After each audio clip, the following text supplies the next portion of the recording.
మీరు ఏ డిపోలో పనిచేస్తారు? ఉప్పల్ డిపో. ఉప్పల్ డిపో. అంటే సమ్మెకు సిద్ధమవుతున్నారు కదా, మీరు కూడా రెడీగా ఉన్నారా? రెడీగానే ఉన్నాం. రెడీ. ఏంటి ఏం కోరుకుంటున్నారు మీరు? మాకు మేము వాళ్ళ మేనిఫెస్టోలో కాంగ్రెస్ పార్టీ అప్పుడు మేనిఫెస్టోలో పెట్టినట్టు మాకు ఏమేమి అవసరాలు ఉన్నాయో అవన్నీ తీర్చి మాకు మా అవసరాలు మాకు తీర్చి మా మేనిఫెస్టోలో చేసినట్టు గవర్నమెంట్లో విలీనం చేస్తా అన్నారు. ఇంకోటి మాకు యూనియన్ ఒకటి ఏర్పాటు చేస్తా అన్నారు. ఇంకోటి 2 పిఆర్సీలు ఉన్నాయి, అవన్నీ మాకు చేస్తే బాగుంటుందని. అవి చేయలేదు కాబట్టి మేనిఫెస్టోలో పెట్టిన చేయలేదు కాబట్టి సమ్మె చేయడానికి సిద్ధంగా ఉన్నాం. ముఖ్యమంత్రి మొన్న సూచన చేశారు, అవునండి, ఆర్థికంగా ఇబ్బంది ఉంది చూడాలి అని. అవును. దానిపైన మీరు ఏం చెప్తారు? అదే ముఖ్యమంత్రి గారు మాకు హామీ ఇచ్చారు సార్, గవర్నమెంట్లో విలీనం చేస్తాం, మన ప్రభుత్వం రాగానే మీకు సమస్యలు అనేది రెక్టిఫై కాకుండా మీకు ఉన్న సమస్యలు కాకుండా లేనివి ఇచ్చి మేము ఆర్టీసీని ఆదుకుంటామంటున్నారు. ఓకే, ఆర్టీసీని ఆదుకుంటామని ఏ విధంగా ఆదుకుంటాం అనుకుంటున్నారు? ఒకవేళ ఆదుకుంటే రేపు జరగబోయేటువంటి సమ్మెను మీ వంతుగా మీరు ఇచ్చిందే మేము సమ్మె చేస్తామంటలేము. మీరు ఏదైతే హామీలు ఇచ్చారో ఆ హామీలను నెరవేరిస్తే మేము సమ్మెకు పోమంటున్నాము. మేము సమ్మె చేయడానికి కూడా సిద్ధం లేము. మీరు ఇచ్చిన హామీలనే అడుగుతున్నాం తప్ప వేరే ఏం అడుగుతలేము. మీరు చేస్తా అన్నవి చేస్తే మేము సమ్మె చేయమంటున్నాం కూడా. సో దానివల్ల మేము ఈ సమ్మె చేయాలని మాకు కూడా లేదు. మీరు ఇచ్చినటువంటి సలహా ఏదైతే ఉందో అది మంచిగా ఇచ్చారు. సో ఇప్పటికైనా మీరు మమ్మల్ని చర్చలకు పిలిచి మీరు ఇస్తా అన్నటువంటి వాటి మీద ఆర్థికపరమైన అంశాలు అవసరం లేదు, ఆర్థికంగా లేనివి కూడా చేసుకొని మీరు ఇస్తే కూడా మేము తీసుకోవడానికి సిద్ధంగా ఉన్నాము. సో దానివల్ల దానివల్ల మేము చేస్తా అన్న సమ్మె కూడా వెనక తీసుకోవడానికి సిద్ధంగా ఉన్నాము. మా నాయకులు కూడా చర్చలు జరపడానికి సిద్ధంగా ఉన్నారు. కాబట్టి మీరు ఏదైతే మాకు ఇచ్చారో హామీలను ఆ హామీలనే అమలు చేయమంటున్నాము. సో అంతకన్నా గొంతమ్మ కోరికలు అయితే మేము కోరటం లేదు. కాబట్టి కొత్త సమస్యలు మాకేం లేవు, ఇచ్చిన హామీలను మాకు అమలు చేస్తే చాలని చెప్పి మా కార్మికులు ఈరోజు వేలాదిగా ఇక్కడికి వచ్చి మేము తండాలుగా ఇంకా రానికి సిద్ధంగా ఉన్నారు. దాన్ని ఇంకా కూడా ముందుకు తీసుకెళ్ళడానికి కూడా సిద్ధపడుతున్నారు. కాబట్టి మీరే చొరవ చూపి మా యొక్క కార్మికులను సమ్మె వైపు మొగ్గు చూపకుండా చేస్తే మేము ధన్యవాదాలు చెప్తూ మీ యొక్క ప్రభుత్వానికి మరొకసారి రిక్వెస్ట్ చేస్తున్నాము. చూస్తా ఉన్నాం, ఆర్టీసీ కార్మికులంతా కవాతు నిర్వహిస్తూ ఉన్నారు. ఇక్కడ నుంచి డైరెక్ట్గా ఈ ఆర్టీసీ కళ్యాణ మండపం నుంచి బాగ్లింగంపల్లి నుంచి ఇటు నుంచి డైరెక్ట్గా ఆర్టీసీ బస్ భవన్ వరకు ర్యాలీ నిర్వహిస్తూ ఉన్నటువంటి సిచ్యువేషన్ ఉంది. వీళ్ళంతా కూడా డిమాండ్ చేస్తూ ఉన్నారు, మా సమస్యల్ని పరిష్కరించాలి, మమ్మల్ని యాక్సెప్ట్ చేయాలి, కాంగ్రెస్ వాళ్ళ మేనిఫెస్టోలో పెట్టినటువంటి అంశాలన్నింటినీ నెరవేర్చాలని డిమాండ్ చేస్తూ ఉన్నారు. చూస్తున్నాం ఆర్టీసీకి సంబంధించినటువంటి అన్నలు ఉన్నారు, కార్మికులు. అన్న ఏం చెప్తారు? ఏం చెప్తారు? కవాతు గవర్నమెంట్లో కలపాలని కోరుకుంటున్నాం సార్. చాలా ఇబ్బందులు అవుతున్నాయి ఆర్థికంగా. 2 పిఆర్సీలు రావాలి సార్, ఇప్పుడు ఒక్కటిగా 2 కావాలి. ఆర్థిక భారం ఉంది రాష్ట్ర ప్రభుత్వం మీద అనేటువంటిది ముఖ్యమంత్రి చెప్తా ఉండు. ఆర్థిక భారం ఉంది అనేటువంటిది ముఖ్యమంత్రి చెప్తా ఉన్నారు, సంవత్సరాలు చెప్తానే ఉన్నారు. మాకు గవర్నమెంట్లో విలీనం చేయండి చాలు. గవర్నమెంట్ వచ్చినా అదే చెప్తుంది ఆర్థిక భారం అని, కానీ ఈ గవర్నమెంట్ కూడా చేస్తామని చెప్పింది చేస్తున్నారు. ఉచిత బస్సు పెట్టారు మహిళలకు, దాని ద్వారా ప్రభుత్వం నుంచి కూడా పెద్ద ఎత్తున దానివల్ల మాకు చాలా ఇబ్బందులు అవుతున్నాయి. ఉచిత బస్సు పెట్టడం వల్ల మాకు చాలా ఇబ్బందులు అవుతున్నాయి. వర్క్ భారం పెరిగిపోయింది బాగా. దానివల్ల మీకు ఆదాయం కూడా వస్తుంది, ఆదాయం వస్తుంది, రావట్లేదు కాదు, మాకు పని భారం కూడా పెరిగిపోయింది బాగా. పని భారం పెరిగిపోయింది. తర్వాత మాకు రావాల్సిన బకాయిలని ఇస్తే బాగుంటుంది. రావాల్సిన పిఆర్సీలు తర్వాత మాకు విలీనం చేయాలని పడుతున్నాం అంతే. మంత్రి పొన్నం ప్రభాకర్ గారు కూడా మొన్న ఉద్యోగుల సమస్యలు ఏమున్నాయో వింటామంటున్నారు, మీరు ఆయనతో మాట్లాడొచ్చు కదా. అయితే ప్రభుత్వం కార్మిక సంక్షేమ పక్షపాతిగా ఉంటుంటే చాలా మంచిది. ఆర్టీసీ కార్మికులు ప్రజల కొరకు సేవ చేస్తున్నారు. కార్మికుల సంక్షేమం కూడా ప్రభుత్వం చూసుకోవాల్సిన అవసరత ఎంతైనా ఈరోజు ఉంది. ఈరోజు మాకు కొత్త బస్సులు కావాలా, అలాగే ఆర్టీసీ కార్మికులకు కొత్త పే స్కేల్ కూడా చేయాల్సిన అవసరం ఉంది.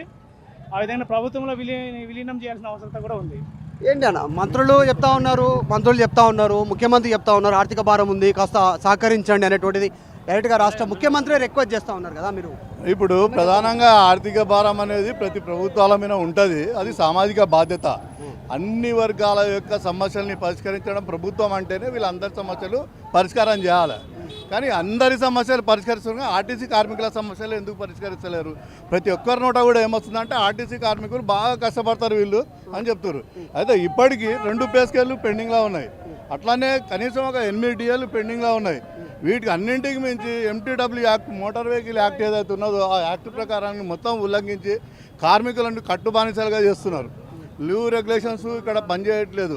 మరి ఎలాంటి మీ డిమాండ్స్ ఏంటి? ఇప్పుడు కేవలం డిఏలు పెండింగ్ ఉన్నటువంటి బకాయిలే కాకుండా మీ ప్రధాన ఇంకా డిమాండ్ వర్కింగ్ కండిషన్స్, ఆర్థిక డిమాండ్లతో పాటు వర్కింగ్ కండిషన్లను మెరుగుపరచాల్సినటువంటి అవసరం ఉన్నది. ఏదైతే చట్టబద్ధంగా 8 గంటలు 7:30 గంటల యొక్క షెడ్యూల్ ఏదైతే ఉండాలనో దాన్ని అమలు చేయాలి. ఇప్పటికీ గత నేషనల్ మజ్దూర్ యూనియన్ రామ్మోహన్ రావు గారి నాయకత్వంలో ఉన్నప్పుడు జరిగినటువంటి అగ్రిమెంట్లు ఇప్పటికీ అమల్లో ఉన్నాయి. ఎగ్జిస్టింగ్ సర్క్యులర్స్ అవి ఒప్పందాలు. ఈ ట్రైపార్టీ అగ్రిమెంట్స్ను ఎందుకు అమలు చేస్తలేరు, అవి అమల్లో ఉన్నాయా లేదా అనేది ప్రభుత్వం తేల్చి చెప్పాలా. ఒకటి ట్రేడ్ యూనియన్ యాక్ట్ 1926 ప్రపంచవ్యాప్తంగా ఏదైతే జరుగుతున్నదో మరి ఈ ఆర్టీసీకి వచ్చే వరకు ఈ సంఘాల పట్ల ఎందుకు వీళ్ళు నిర్లక్ష్యం వహిస్తున్నారు. కార్మికులు ఎంటర్టైన్ చేస్తలేరు. వీళ్ళు గుమిగూడితేనే వాళ్ళ గుండెలో గుబులు పుడుతుంది. ఎందుకంటే ఇక్కడ మండుతున్న అగ్నిగోళం ఇక్కడ ఆర్టీసీ కార్మికుల యొక్క సమస్యలు ఏవైతే ఉన్నాయో ఇవి చాలా తీవ్రమైనటువంటి సమస్యలు. వీళ్ళను పని భారంతో కొన్ని యూనియన్లు వస్తలేవు, కొన్ని యూనియన్లు సమ్మెకు సిద్ధంగా లేవని తెలుస్తూ ఉంది. మరి మీరు కార్మికులంతా యూనియన్లను పక్కన పెట్టి అంతా సిద్ధంగా ఉన్నారా, సమ్మెకు పోతారా? సమ్మె పోవడానికి కార్మికులు అందరూ 100% ఉన్నారు. మరి యూనియన్లు కొన్ని ఇప్పుడు అశ్వత్థామరెడ్డి, కమలాసన్ రెడ్డి వీళ్ళు కొంతమంది వీళ్ళు రావట్లేదు కదా, వాళ్ళతో కార్మికులు సరైన కార్మికులు లేరు. వాళ్ళు యూనియన్ నాయకులు మాత్రమే ఉన్నారు, కార్మికులు తక్కువ ఉన్నారు. వాళ్ళతో కార్మికులు అనేది లేరు. ఇప్పుడైతే ఏదైతే సమ్మెకు మద్దతు ఇచ్చిందో వాళ్ళు మాత్రం కమిటీ ఉంది, వాళ్ళతో కార్మికులు అంతా ఉన్నారు, వెనుకున్నారు. కార్మికుల ప్రధానమైన సమస్య ఏమిటంటే ప్రభుత్వం విలీనం చేయాలని కోరుకుంటున్నారు. ఆర్థికపరమైన సమస్యలు ఉంటే తర్వాత ఇది తీర్చవచ్చు ప్రభుత్వం. ముందు ప్రభుత్వం విలీనం చేయాలనేది కార్మికుల ప్రధాన డిమాండ్. అలాగే కార్మికులు ఉద్యోగ భద్రత, పని గంటలు తగ్గించాలి, యూనియన్లు అనుమతించాలి ఆర్టీసీలో. ఇది పని గంటలు తగ్గించాలి, ఆర్థిక భారం అవుతుంది, దాని పెండింగ్లన్నీ ఉన్నటువంటి అన్ని క్లియర్ చేయాలి అనేటువంటి డిమాండ్ చేస్తూ ఉన్నారు పెద్ద ఎత్తున ఆర్టీసీ కార్మికులంతా కూడా. మీరు ఎక్కడ ఏ డిపోలో చేస్తారు, ఎన్ని సంవత్సరాలు చేస్తున్నారు, మీకు కింద ఏం పనులు? కుక్కట్పల్లి డిపో 18 సంవత్సరాలు చేస్తున్నాం. మాకు కార్మికుల యొక్క ఇవన్నీ సమస్యలన్నీ పెండింగ్లో పడిపోతున్నాయి. ప్లస్ మాకు ఆర్టీసీలో విలీనం కావాలి మెయిన్. అది అయిందంటే మాకు ఇక అన్నీ అయిపోయినట్టే. తర్వాత యూనియన్ దాని తర్వాత అవేస్తాడు. నమ్మకం ఉందా ప్రభుత్వం చేస్తుంది? తప్పకుండా నమ్మకం ఉందండి. ఎందుకంటే మేము ఆర్టీసీ కార్మికులుగా 46,000 మంది మేము కార్మికులు కాంగ్రెస్ నమ్మి మేము ఓట్లు వేయడం జరిగింది. మాకు చేస్తారనే నమ్మకం రేవంత్ రెడ్డి గారి మీద ఉంది. కాబట్టి మేము ముఖ్యమంత్రిగా గెలిపించుకున్నాము. ఆ నమ్మకాన్ని వమ్ము చేయకుండా ఈ ఆర్టీసీకి సంబంధించినటువంటి 46,000 కుటుంబాలు ఏవైతే ఉన్నాయో అవన్నీ కేసీఆర్ మన రేవంత్ రెడ్డి గారిని నమ్ముకొని ఉండడం జరిగింది. కాబట్టి తప్పకుండా చేస్తారనే నమ్మకం ఉంది. కాకపోతే ఇక్కడ వచ్చిన ట్విస్ట్ ఏంటంటే ఎండి గారు అనే దొంగ మాటలు నమ్మడం వల్ల పూర్తిగా చెడ్డపేరు అనేది మన ముఖ్యమంత్రి గారు తెచ్చుకుంటున్నారు.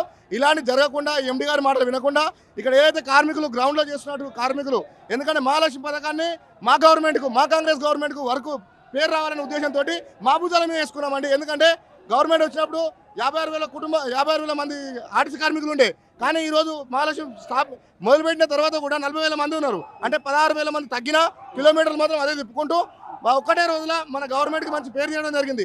అలాంటి పేరు ఇచ్చినందుకు గాను మాకు ఈ వెంటనే కాంగ్రెస్ గవర్నమెంట్ తప్పకుండా మమ్మల్ని ఎందుకు ఆర్టీసీ ఎండీని టార్గెట్ చేస్తూ ఉన్నారు ఆర్టీసీకి సంబంధించిన కార్మికులు? ఇందాక కూడా ఒక అతను మాట్లాడుతూ మీ ఉద్యోగులు అదే మాట్లాడారు. ఎందుకు సజ్జనార్ టార్గెట్ చేస్తాం? ఎస్, సజ్జనార్ సారు రాకముందుకు ఆర్టీసీలో సస్పెన్షన్లు ఎన్ని ఉన్నాయి, సజ్జనార్ సార్ వచ్చిన తర్వాత సస్పెన్షన్ ఎన్ని పెరిగినాయి? అందరినీ ఎన్కౌంటర్ చేస్తున్నాడు అండి, అందరినీ సస్పెన్షన్ రిమూవ్ చేస్తున్నారు. ట్విట్టర్ తోటి కంప్లైంట్ ఇచ్చుకుంటే సస్పెండ్ చేస్తున్నాడు. ఇది ఎంతవరకు కరెక్ట్ అండి?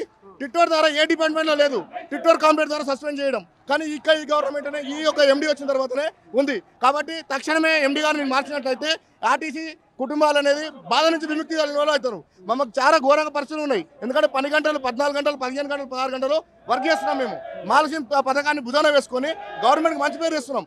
అట్లయినా మమ్మల్ని పట్టించుకోకుండా సస్పెండ్ చేయడము, రిమూవ్ చేయడము. హాస్పిటల్ ఒకటండి, ఇక్కడ ఉంటే డ్యూటీలో ఉండు, లేదంటే తారనాక హాస్పిటల్లో ఉండు. లీవ్ లేదు, లీవ్ దొరకదు. డబుల్ డ్యూటీ చేస్తే లీవ్ ఇస్తారు. లేదంటే నీకు ఆరోగ్యం బాగాలేకపోతే హాస్పిటల్లో వండుకోవాలి, లేదంటే డ్యూటీలో ఉండాలి. మరి ఎట్లా అండి, ఎలా ఉంటారు? 15-16 గంటలు పనిచేసే వాళ్ళు ఒకవేళ మనకు ఆరోగ్యం బాగాలేకపోతే అన్ఫిట్ చేస్తున్నారు. పని భారం ఎక్కువగా ఉంది. పని భారము 14 నుంచి 16 గంటలు ఉందండి. ఒక డ్రైవర్ యాక్సిడెంట్, ఇప్పుడు రోడ్ల మీద యాక్సిడెంట్ ఎన్ని అవుతున్నాయి చూడండి. సజ్జనోర్ సార్ వచ్చిన తర్వాత ఇప్పుడు ఆర్టీసీలో యాక్సిడెంట్లు పెరిగినాయా తగ్గినాయి? ఒక్కటి చూడండి మీరు, ఎన్ని యాక్సిడెంట్లు పెరిగినాయి? ఎందుకంటే 12 గంటలు ఓవర్గా 12 గంటలు పెరిగినాయి. కాబట్టి ఆ 12 గంటల మీద వర్క్ లోడ్ పెరిగి నిద్ర లేకుండా డ్యూటీ చేయడం ద్వారా యాక్సిడెంట్లు అవుతున్నాయి రోడ్ల మీద.